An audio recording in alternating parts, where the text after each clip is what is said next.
Oi gente, tudo bem com vocês? Eu sou Flávia Lundberg, sejam bem-vindos ao meu canal. Estou aqui sentada para gravar vídeo respondendo perguntas que vocês deixam sempre aqui no meu canal do YouTube ou às vezes no Instagram. Então vou colocar aqui que quando essas perguntas surgirem, eu já mando esse vídeo para quem quiser assistir, tá bom? Primeira é: quantos anos de diferença tem você e Neguinho? Essa pergunta chega sempre aqui. A maioria sabe, Neguinho é um pouco mais velho que eu, né? Então, a gente tem 12 anos de diferença. Eu tenho atualmente 42, então faz as contas aí pra saber quanto ele tem. Essa pergunta também é uma que surge bastante, que é: quem decide mais sobre a educação de Sofia? Pra ser bem honesta, acaba sendo eu, porque eu tô muito mais tempo com ela. No dia a dia. Neguinho tem uma rotina de trabalho bem intensiva e eu faço a minha rotina de trabalho de acordo com as atividades dela, escola e outras atividades extracurriculares. Então eu acabo sendo mais responsável pela educação, mas eu tento de algum modo equilibrar um pouquinho também a educação brasileira com a sueca, porque ela vive na Suécia, né? Mas de qualquer modo, tem muito de educação brasileira na educação dela, se eu posso assim dizer. Mas é óbvio que ninguém interfere também bastante, porque ele é sueco e ela vai numa escola sueca. Então ela tem uma base muito forte da educação aqui da escola, que é muito parecida com a educação de casa. Eu acho que no Brasil tá mais diferente. Aqui na Suécia, a escola, ela tem uma função muito grande dentro da educação das crianças. E isso se reflete também nas casas. Choque cultural que os dois tiveram. Então, temos diferentes perspectivas sobre o choque que cada um teve. Eu vou dar uma pausa porque tem alguém abrindo torneira na cozinha. Tem barulho fazendo na cozinha. É o filho do meu marido, o boizinho que tá comendo tudo que tem na cozinha. Continuando o vídeo. Na minha opinião, o maior choque cultural que eu tive foi em relação aos filhos do Neguinho, especialmente quando eles vieram morar conosco, né? A educação é muito diferente. Eu acho, na minha convivência, né, vivendo com crianças e adolescentes suecas, que eles são extremamente mimados. E eu sou muito brava e eu não permito que nenhum adolescente decida nada na minha casa. Então foi muito choque cultural ali, porque para os suecos eles meio que deixam, jogam as coisas para debaixo do tapete. E toda essa parte de educar, de ensinar, de mostrar, né, por exemplo, que aqui tinha regras e que precisavam ser seguidas, foi minha. Então foi muito choque. Eu ouvia muitas vezes, porque aqui na Suécia é assim, das crianças até, né? Porque aqui na Suécia nós fazemos assim, aqui é desse jeito. E eu sempre dizendo, mas essa casa é minha, quem manda aqui sou eu. Então ali foi a maior parte pra mim do meu choque. O choque de Neguinho, ele fala que veio quando Sofia nasceu. Inclusive ele conta num dos vídeos, né, que se eu lembrar qual foi eu vou deixar aqui editado, mas é um dos últimos vídeos que eu gravei com ele. Ele fala que o choque maior dele foi quando nossa filha nasceu, porque ele achou que ele não tinha qualquer função na criação dela. Eu decidia tudo, eu mandava tudo, eu fazia tudo do meu jeito, e ele achava que o pai não vale nada para uma mãe brasileira, que a mãe brasileira, ela é mamãe coruja, mãe galinha, como fala, né? Ela tá sempre decidindo tudo, e o pai tem um papel muito secundário. Já falamos um pouquinho sobre isso nós dois. Eu não acho que seja 100% dessa forma, como ele está falando, porque na verdade quando Sofia nasceu, Neguinho estava numa fase muito intensa do trabalho. Ele não passava quase tempo em casa, então eu também não sentia que eu podia contar com ele nessa parte, e daí eu assumi toda a responsabilidade e também não deixava ele se meter mesmo, porque era eu que estava com ela o tempo todo. Mas depois de muitas conversas, de muitas terapias, a gente se entendeu e conseguiu entrar num consenso em relação aos cuidados dela, educação e tudo mais, e hoje, graças a Deus, está tudo bem. Mas é isso, quando você vive com um estrangeiro, você vive numa eterna negociação. Coisas que estão muito dadas na nossa cultura, né? Com brasileiros, por exemplo, aqui não estão. São coisas às vezes que você pensa assim, ai, que idiota ter que explicar isso, mas você tem que explicar, porque o outro não tem as mesmas vivências que você, não tem o mesmo ali pano, fundo comum, então dá muita confusão. E do meu lado também, né? Muita coisa ele precisa me explicar, porque na cultura dele já está dada, mas na minha não. Então é isso, gente.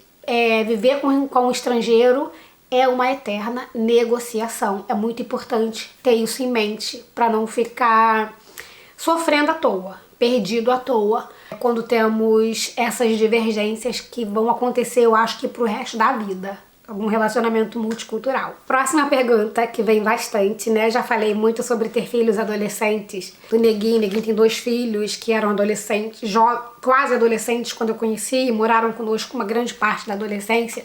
Então já falei muito isso em alguns vídeos e essa pergunta sempre vem. Como é ter filhos adolescentes morando com você? Eu acho que depende. Se são seus filhos, você tá acostumado, você já foi adestrando desde pequenininho. Agora, filho adolescente dos outros, gente, eu não recomendo. Se você tiver conversando com algum sueco e ele falar que tem filho adolescente que mora com ele, foge igual o diabo da cruz. Porque, sério, se eu soubesse como é difícil viver com adolescentes estrangeiros em casa, eu não teria mudado para a Suécia. Eu teria ficado em Portugal até os filhos do Neguinho ficarem adultos e eu voltar para cá. É só inferno? Não, a gente teve muitos momentos bons também, muitos momentos legais. A gente viajou, fez muita coisa boa, mas eu não tinha filho, né, quando eu conheci. Então eu sinto que eu acabei ficando na desvantagem de ter que meio que ajudar a cuidar de filhos mimados dos outros. Então, se eu posso recomendar pra você que tá aí querendo se relacionar com um sueco ou com uma sueca e sabe que o indivíduo tem um filho adolescente, corre! Mas corre muito, porque você vai estar poupando muito tempo de conversa, terapia, discussão na sua vida. Você se vê morando em outro país? Sim, me vejo. Não me vejo morando na Suécia por muitos anos mais. O inverno daqui é muito duro pra mim e eu já tô sentindo a cada ano que passa que eu tô chegando no meu limite. Sem contar também que eu tô começando a ter alergias muito fortes. Então, por exemplo, tem um inverno que é horrível, aí a gente fica desesperado para chegar o verão. Só que quando chega o verão eu tenho alergia a pólen, a grama, a uma árvore que tem aqui espalhada por todo lado chamada Björk, a poeira. E eu tenho, meus últimos verões aqui foram terríveis por causa dessa alergia, porque nem os remédios que eu venho tomar durante muito tempo fazem mais efeito. Então o que você tem de bom nesse país? O verão, que é curtíssimo, eu fico sofrendo que não consigo respirar. O inverno é esse frio do caralho e longo. Tem escuridão. Então, por essas questões, eu não me vejo morando aqui durante muitos anos e Neguinho também não. Então, a gente tá bem de acordo que no futuro, pra gente, quando ficarmos, né, talvez um pouquinho mais velhos ou quando nós dois tivermos um trabalho e a gente possa trabalhar a partir de casa, estamos trabalhando pra isso, a gente quer ficar inverno em Portugal ou no Brasil e passar os verões aqui na Suécia. Esse é o nosso objetivo. Outra pergunta que sempre chega aqui também, que eu acho até bonitinho, as pessoas sempre perguntam quantas línguas você fala. Pronto, eu falo português, né, que é a minha língua materna. Depois do português, a língua que eu considero que eu falo melhor é o sueco.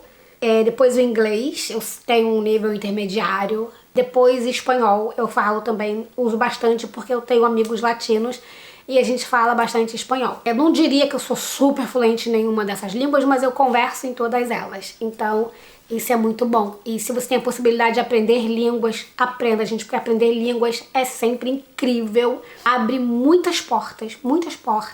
E a gente só ganha quando a gente sabe muitas línguas. Mas o meu sonho mesmo é estudar francês. E eu vou aprender francês no futuro, porque eu acho que francês é a língua mais linda do mundo. É muito bonito. E eu quero realmente aprender. Vamos à próxima pergunta. Você recomenda alguém mudar pra Suécia? Depende. Se você vem pra cá pra passar uns anos com um trabalho razoável, você vai ter um salário razoável, você vai ter uma vida boa, aí sim eu recomendo. Acho que pode ser bem legal você vir pra cá. Agora, se você vem pra cá pra passar perrengue, não. É melhor você estar no Brasil, perto da sua família, com um bom clima. Então depende. A Suécia é um país maravilhoso, tem uma qualidade de vida incrível, mas não é todo mundo que tá tendo uma qualidade de vida maravilhosa aqui. Tem pessoas que ganham um salário baixíssimo e vão vivendo no limite. Mas, por exemplo, se você tem filho, a Suécia é um país maravilhoso, perfeito para quem tem filho, porque criança não paga nada, tudo é gratuito, as escolas são de qualidade, atendimento médico, então para criança é maravilhoso, realmente, para quem tem filho nesse país. Vamos à próxima pergunta. Essa pergunta já veio algumas vezes em alguns vídeos, também no Instagram, e as pessoas perguntam qual era a sua classe no Brasil e a sua classe na Suécia. Eu acho que a pessoa tá falando, as pessoas que perguntam estão falando sobre a parte financeira, né? Então vamos lá. No Brasil eu era pobre e lascada, e aqui na Suécia eu me tornei classe média, como a grande maioria dos suecos. Aqui praticamente todo mundo é classe média. Tem alguns bilionários, tem algumas pessoas que estão ganhando abaixo aqui não existe mínimo, né?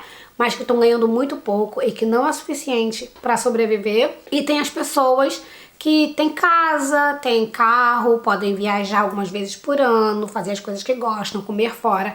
Eu diria que nós estamos nesse grupo da classe média que vive razoavelmente bem, mas a gente não somos ricos e a gente também não tem nenhuma pretensão assim de ser rico. Nem eu, nem Neguinho, nunca esteve nos nossos planos ganhar muito dinheiro, ficar rico. Nós queremos ter conforto e queremos ter nossas poupanças de viagem, que viagem pra gente é uma das coisas mais importantes que tem. Agora eu selecionei aqui algumas perguntas do Instagram que eu vou responder também nesse vídeo, então espero que ele não fique muito longo, mas assim eu respondo todo mundo que mandou perguntas ultimamente. Flávia, conheci um sueco de Uddevalla, só tem 2 meses e ele já vem, eu acho que já vem me conhecer. Os suecos são impulsivos assim? Normalmente eles não são impulsivos, mas pode ser também, né? Sei lá, vai que ele apaixonou, não sei o quê. Eu acho que conhecer não tem nada demais, né? Desde que você, especialmente você, não crie grandes expectativas, deixa o ser humano ir lá, conhece e tira suas próprias conclusões. Mas normalmente eles não são impulsivos, não. Normalmente eles são bem cuidadosos, em geral, né? Próxima pergunta. Flavinha, está aberto ainda o seu e-mail para mandar relato? Queria a sua opinião sincera sobre um relacionamento que comecei com um sueco. Sim, gente, está aberto. Eu vou deixar o e-mail aqui embaixo do canal, que é para vocês escreverem relatos, se estão se relacionando com sueco, tem alguma dúvida, gostariam da minha opinião. Deixem aqui que eu gravo vídeo dizendo pra vocês o que eu acho. Eu peço algumas informações que eu considero importantes. Eu não mostro foto de ninguém, eu não identifico de onde a pessoa é, o que ela faz. Só algumas informações bem generalizadas. Então, eu já tenho um vídeo que eu respondo seguidora, uns 2. E aí, se você quiser mandar o seu relato também do seu relacionamento, manda que eu gravo um vídeo e coloco aqui no canal. E as nossas seguidoras e seguidores, que são maravilhosos, eles ajudam também nos comentários. Próxima pergunta. Como são as escolas Montessori na Suécia? É fácil conseguir vaga? Eu acho que as escolas montessorianas são iguais no mundo inteiro, né? Porque é o mesmo método, a mesma metodologia que é usada em todas as escolas. Então, aqui tem muitas, bem procurada até. E não sei se é muito fácil conseguir vaga, porque aqui na Suécia, você, normalmente, as escolas do estado, especialmente, você consegue vaga de acordo com o local que você mora. Então, as crianças, por exemplo, que estão mais próximas de determinada escola, vão conseguir vaga primeiro. Já as privadas, que a montessoriana seria uma privada, não que você tenha que pagar, porque aqui nenhuma escola a gente paga, mas não é gerida pelo Estado, assim podemos dizer. Essas têm filas próprias, então cada uma delas tem um sistema próprio, uma fila própria. Todo mundo que eu sei que tentou vaga nessas escolas, ou internacional ou montessoriana, conseguiu. Então não acredito que seja assim tão difícil, não. Eu preferi que Sofia fosse numa escola sueca, tanto na creche quanto na escola, quando ela está agora. E quando ela estiver um pouquinho mais velha, lá pro 6º ano, aí a gente vai colocar numa escola internacional, provavelmente inglesa. Outra perguntinha foi: casal com 2 filhos querendo se mudar para a Suécia. Marido vai com trabalho garantido. Eu acho que é uma boa. 2 filhos, trabalho garantido. Pensar que aqui vocês não vão ter despesa com escola. Aluguel é caro. Eu não sei qual é a cidade que vocês vão, né? Estocolmo é muito mais caro, cidades pequenas o aluguel é mais barato. E também não é muito fácil de conseguir imóvel. Mas se ele tem um trabalho garantido e um salário razoável, Acho que é possível vir pra cá sim e dar tudo certo. Próxima é: o casal vai mudar pra Suécia. Se a esposa já for também com o trabalho, acha uma vantagem ou não indica devido à adaptação dos filhos? Eu acho que é vantagem. Se a esposa consegue vir com o trabalho e o marido também, já vai ter aqui uma qualidade de vida muito melhor. As crianças se adaptam muito rápido. Normalmente, nós pais ficamos super preocupados, mas eles são super adaptáveis. Eles não têm grandes problemas. Eu sei porque eu trabalho em escola. Eu recebo crianças que chegaram recentemente e muitas delas não precisam de mim por muito tempo, não. Próxima, vamos ver aqui. Quanto tempo após a mudança as crianças conseguem vaga na escola se o casal trabalha? Normalmente as crianças conseguem vaga na escola muito rápido, porque aqui na Suécia é obrigatório as crianças irem para a escola e a comuna, que no caso seria a cidade onde você vai morar, ela tem que se responsabilizar para conseguir uma vaga na escola para as crianças. Pode talvez não ser uma escola muito pertinho da sua casa, mas você vai ter uma escola, isso é 100% de certeza. Nenhuma criança neste país pode ficar sem ir à escola. Vamos ver se tem mais alguma aqui. A opção de trabalhar como babá na Suécia seria acessível? Não é muito comum, realmente. Você tem algumas empresas de agência que mandam pessoas assim para trabalhar por horas, outras pessoas trabalham como babá também assim, privadas entre elas. Não é tão comum você trabalhar na casa de alguém como babá aqui, até porque as crianças ficam o dia inteiro na creche ou na escola. A creche elas podem começar a partir de 1 ano aqui, então normalmente não é muito comum, mas pode ser que você encontre uma família aí milionária que queira. Ainda assim seria bem diferente do Brasil, porque os pais aqui, eles têm muita cultura deles próprios cuidarem dos filhos. Agora, eu recomendaria trabalhar como horas. Você pode trabalhar como babá de cachorro, que é super comum aqui. As pessoas pagam algumas horas, né, pra sair com os cachorros e passear, tomar conta de criança, por exemplo, nos finais de semana, quando os pais precisam sair, tem alguma atividade. Isso é mais tranquilo e mais fácil de conseguir. Pronto, gente. Deixa o like nesse vídeo que eu esqueci de pedir antes. Obrigada por terem assistido. Eu vou parar por aqui. Em breve eu posso abrir uma caixinha lá no Instagram e colocar mais espaço pra vocês deixarem perguntas. E aí eu venho e faço um outro vídeo. Se não me segue no Instagram, me segue lá, Flávia Lundberg, que normalmente eu estou mais ativa lá do que aqui no canal. E deixa um comentário aqui se você tem outra dúvida que você gostaria que eu colocasse num outro vídeo. E eu vou gravar outro vídeo respondendo as perguntas de vocês. Então, muito obrigada por terem assistido esse vídeo. Beijos e até o próximo vídeo. Tchau!